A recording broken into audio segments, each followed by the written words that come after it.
Sudah banyak korban jatuh. Jokowi pun sedang berduka. Menhan Prabowo siap maju jadi komandan gugus tugas. Tapi Sandiaga jadi sorotan karena sakit flu pulang dari 3 negara.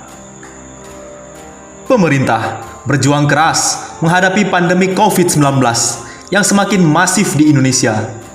Di sisi lain, mulai muncul tanda-tanda panik di masyarakat.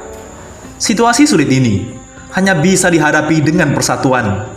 Begitu dikatakan Koordinator Forum Rakyat, Lius Sungkarisma, dalam perbincangan dengan redaksi beberapa saat lalu. Sudah banyak jatuh korban akibat virus corona. Mari lupakan pertikaian politik. Kinilah saatnya kita bersatu, pintas Lius Sungkarisma. Lius sangat mengapresiasi ajakan Menteri Pertahanan Prabowo Subianto agar seluruh komponen bangsa bekerja sama, saling mendukung dan bantu mengatasi penyebaran virus corona di Indonesia. Di sisi lain, Jokowi sedang berduka.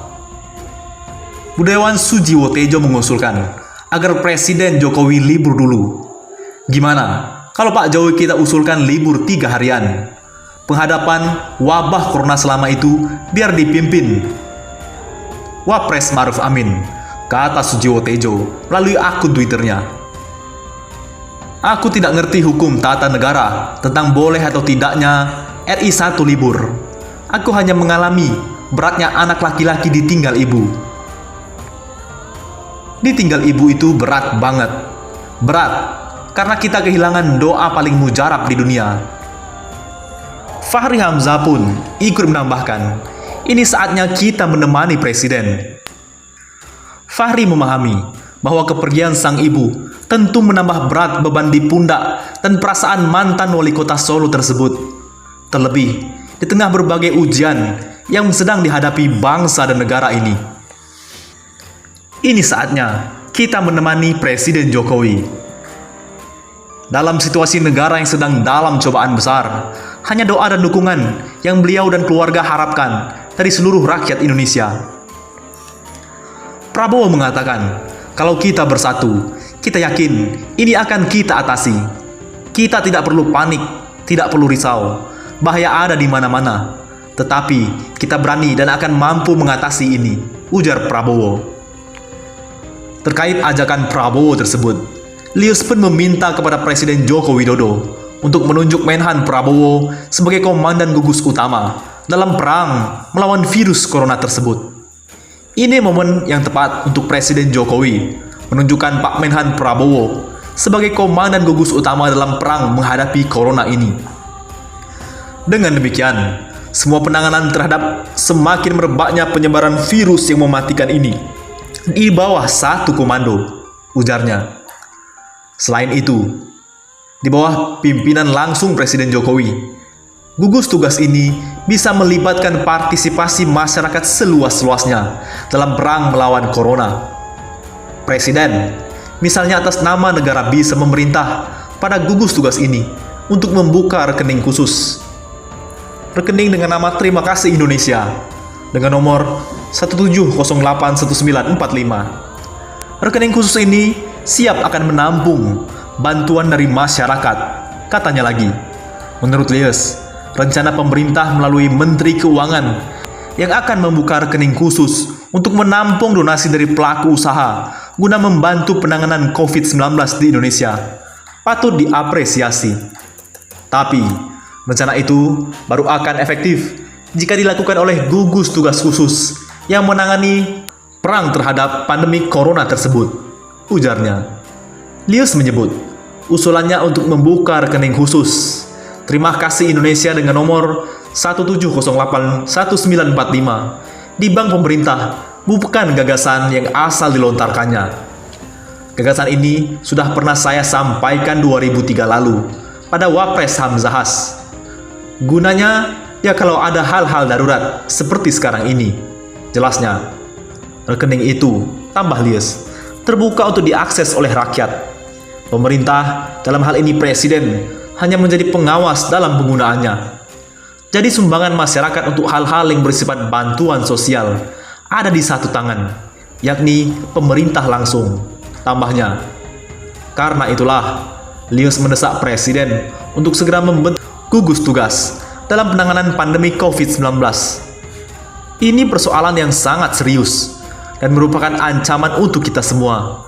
Dan saya melihat Menhan Prabowo adalah orang yang tepat untuk memimpin gugus tugas ini, ujar Lius. Sebab katanya lagi, diperlukan langkah-langkah yang cepat dan strategis dalam penanganan pandemi COVID ini. Jadi, mari kita bersatu, hilangkan perbedaan politik, dan kinilah saatnya kita membuktikan bahwa kita memang benar-benar berjiwa Pancasila. Di sisi lain, Wali Kota Tegal sudah bergerak. Tegal lockdown. Mending saya dibenci daripada warga jemput maut. Wali Kota Tegal, Dedi Yon Supriyono, berani mengambil keputusan untuk melakukan lockdown lokal di daerah berjuluk Kota Bahari itu. Kebijakan lokal lockdown itu disampaikan saat melakukan jumpa pers di Pendapa Balai Kota Tegal terkait pasien positif COVID-19 di Tegal, Rabu 25 Maret 2020. Dedi mengaku sangat dilema dengan kebijakan yang kini diambilnya untuk mengkarantina di wilayah pemerintahannya. Ini adalah pilihan yang pahit dan saya juga dilema.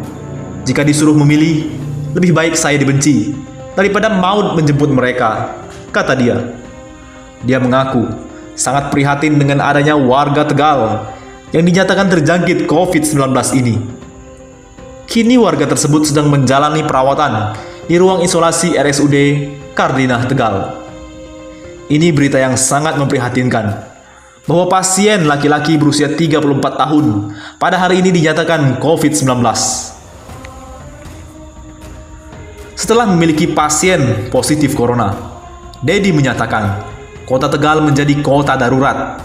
Pemkot Tegal akan melakukan fully local lockdown untuk mengurangi penyebaran COVID-19.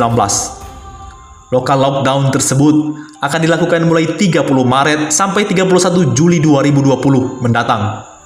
Seluruh perbatasan akan kita tutup. Tidak lagi menggunakan water barrier, tetapi MBC beton untuk memagar pintu-pintu masuk, tegas Dedion.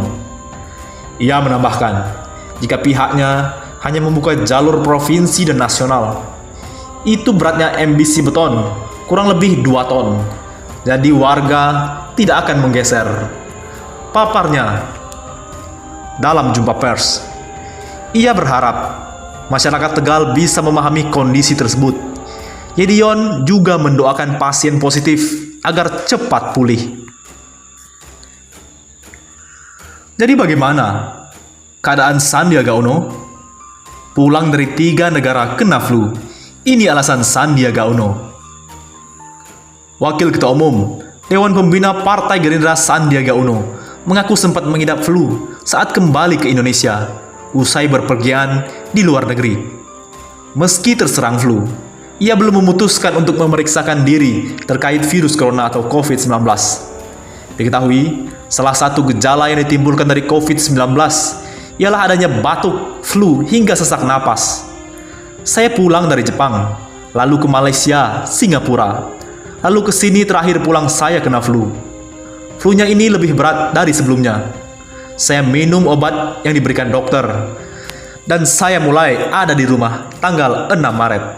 Kata Sandiaga saat berbincang online dengan pewarta Kamis 26 Maret 2020. Sandiaga beralasan, ia memilih belum memeriksakan diri soal tes corona, lantaran dirinya ingin memprioritaskan tes tersebut kepada masyarakat yang lebih membutuhkan, terutama mereka yang berusia lebih lanjut usia.